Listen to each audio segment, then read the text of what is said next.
How's it going, viewers? Today I'm introducing you to a new series that's actually over on my Jonny Talks podcast channel. And in this series, we're looking at some of the greatest one-on-one players in NBA history. We've turned it into a bracket, and we're trying to find out who would be the ultimate winner of the one-on-one tournament. And here's the thing, you guys have a part to play in it.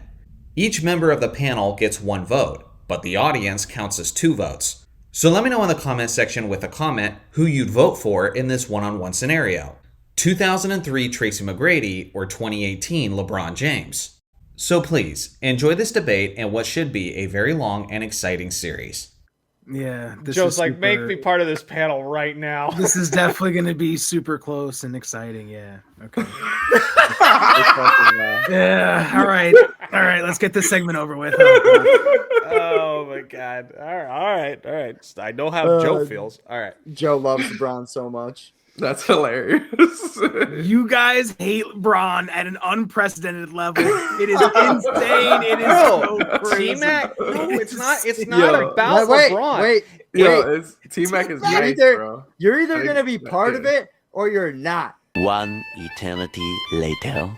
So here's the deal. We were talking about this, getting ready to do this segment between T-Mac and LeBron. Joe, who's the producer of the show, hanging out backstage, he's kind of a LeBron fan, okay?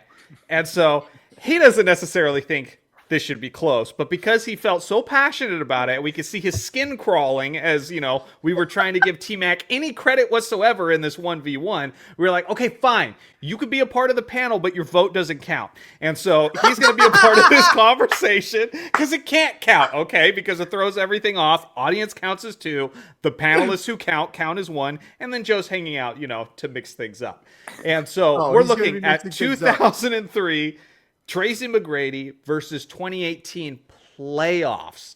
Playoffs specifically, LeBron James. And it should be because he was kind of coasting, but like 2018 playoff LeBron, a serious animal. So guys, I have been very excited about this matchup. T-Mac deserves some respect, Joe. Okay, I know you like LeBron, but T-Mac deserves some respect.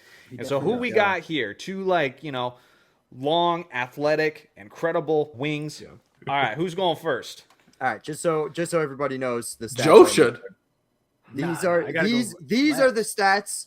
These are the stats for McGrady over here, the 32 points per game over here, and these highlighted stats down here are the ones for LeBron, his 34. Just so people understand, because these are T-Mac's regular season, and these are LeBron's. If people are stats driven for their reasoning, and also confused on why we're talking about these specific stats. We picked 2018 playoff LeBron in particular, that former LeBron James. Facts. Mm-hmm. It matters. They're 2 completely different people in the playoffs and in the regular season that year in particular. One guy quit on his team. The other guy carried his team. Yeah. Big difference. Okay. Big So maybe I see where you're going a little bit. All right. Let me try to start things off here. Very different players. T-Mac is only 23 years old, so LeBron certainly has the experience, that been there, done that type thing. I would argue T-Mac's more of a one-on-one player than LeBron is. LeBron's more of a 5-on-5 player. With that being said, we're talking about 2018 LeBron specifically in the playoffs. And I will say this, as somebody who's not typically like a LeBron guy, I think the conversation between him and Michael Jordan is blasphemous. If you're going to put LeBron in there should be other guys in there. That's usually my opinion. But with that being said, during the 2018 run, that was where I was starting to be like, okay, wait a minute. Like, I think everybody was. These conversations, I think a lot of people didn't want to admit it. But if you truly remember what he was doing then, beating guys that we didn't expect him to beat so easily. The numbers he was putting up, averaging like 35, 10, and 8 throughout an entire playoff run. Yeah. Game winners, buzzer beaters, all the narratives about him not being clutch were dead. Yeah. Okay? Yeah, and then when it gets to the NBA Finals, and he's going up against, at least on paper, one of the most stacked teams, if not the most stacked team, at least at the top, in NBA history, and then he puts up almost a 50-point triple-double. Now we know what happens after that. But in that moment, we were kind of believing, holy crap, this is the kind of run that a greatest player of all time would go on. Yep. And so at this point, I don't see him as the GOAT. But he had me believing that it was possible. That's how good this run was.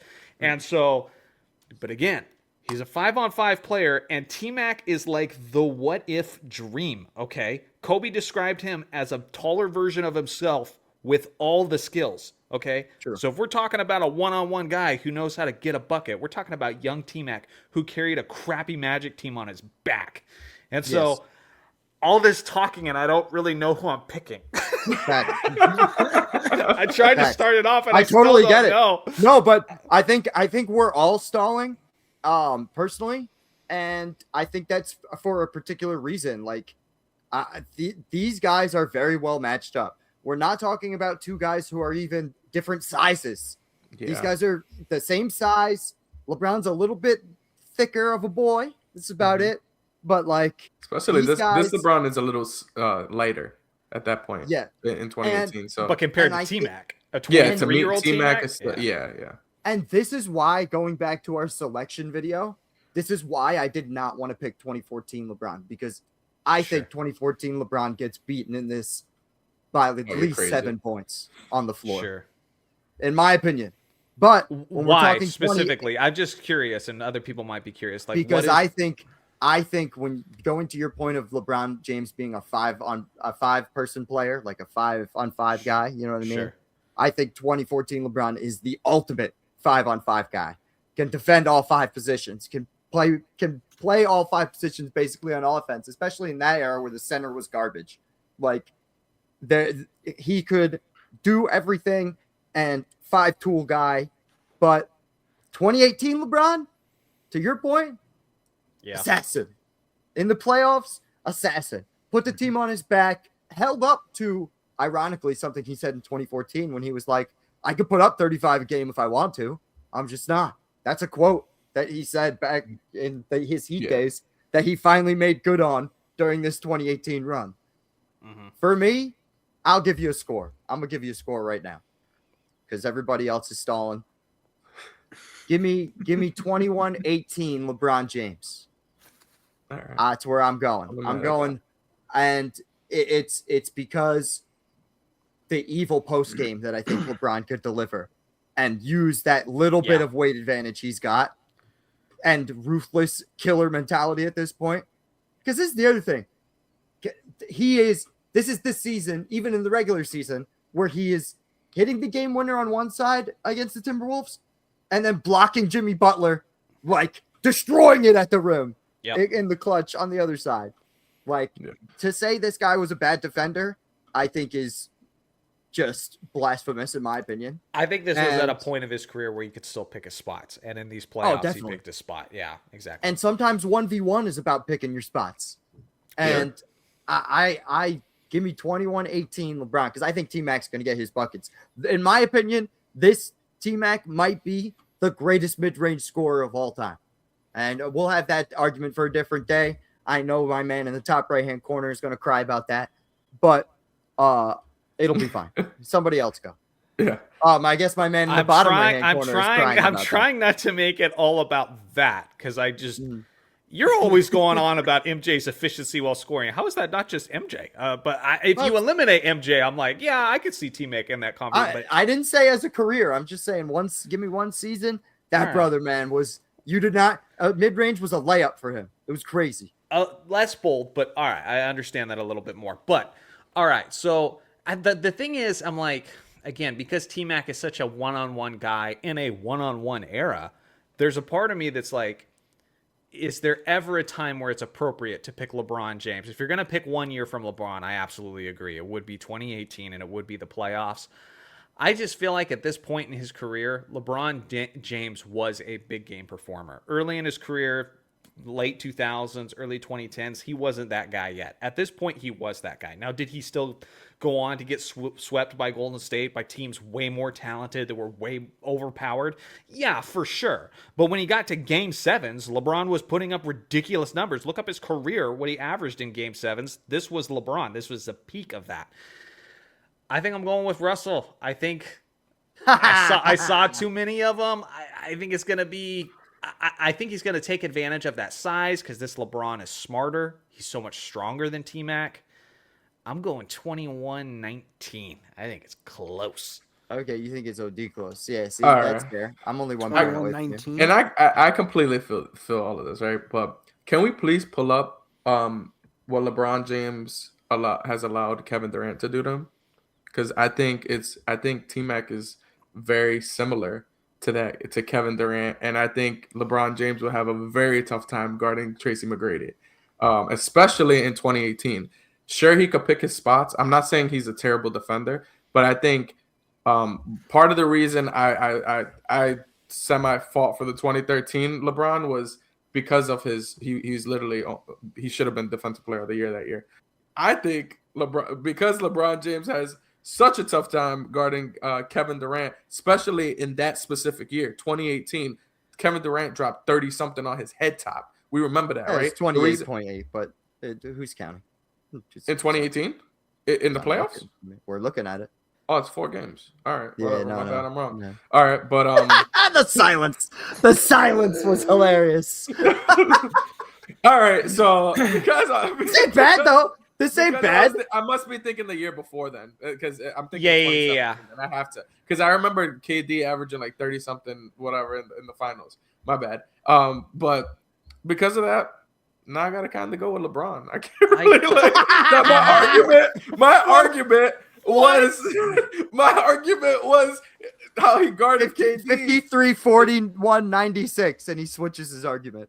I don't know what you're talking about. Okay, though. hold on, Your hold on, argument hold on. He is dropped valid. 34 on I gotta KD's say, head top with all of the Warriors and Before Joe jumps in here, Yeah. before Joe jumps in here, this is such a horrible point. I don't care what Kevin Durant did against LeBron and Golden State. LeBron's neither. trying to win the championship, okay? And when you have to defend KD on the perimeter, but also on the perimeter, is the greatest gravitational pull perimeter player in the history of the league in Steph Curry and Klay Thompson. Like, that does stuff to a defense, okay? So it's, of course, Arguably LeBron's... second, Klay Thompson. Yeah, arguably second.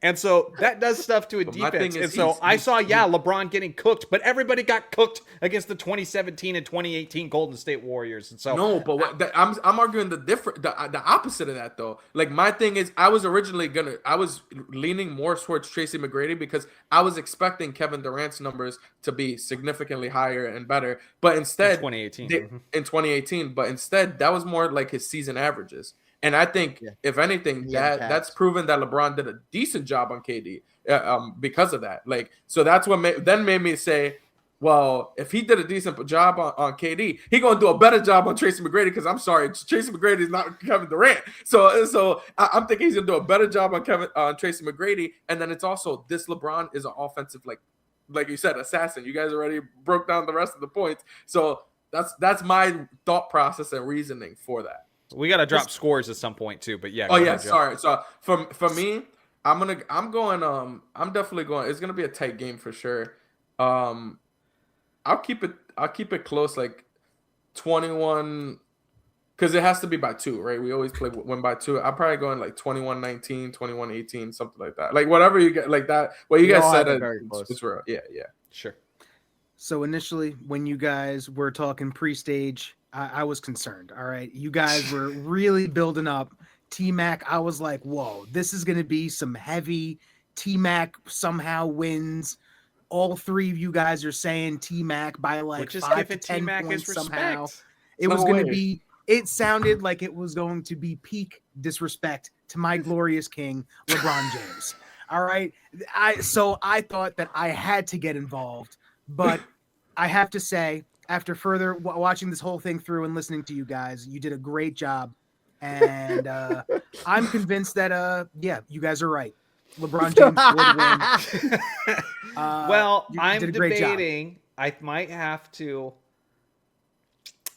I don't know, man. I might have to sway back just so the audience's vote count, and I can give them the power. Because right now, if we go LeBron, I'm sorry, audience doesn't matter. Yeah, I'm cool with that. I'm saying it could go either way. And he's not my favorite. Switch So it. I'll go T-Mac. Switch it. Let's go. 21-19 T-Mac, okay? LeBron's going to miss it. He's going to choke, and he's going to blame J.R. Smith just like he did in the 2018 finals. So I'm going 21-19 T-Mac. Audience, now it matters. And let me know in the comment section. 2003 T-Mac, 2018 LeBron James. You could sway things. I think this panel leans pretty heavily towards LeBron. I wouldn't say pretty heavily. It's close for all of us. Yeah.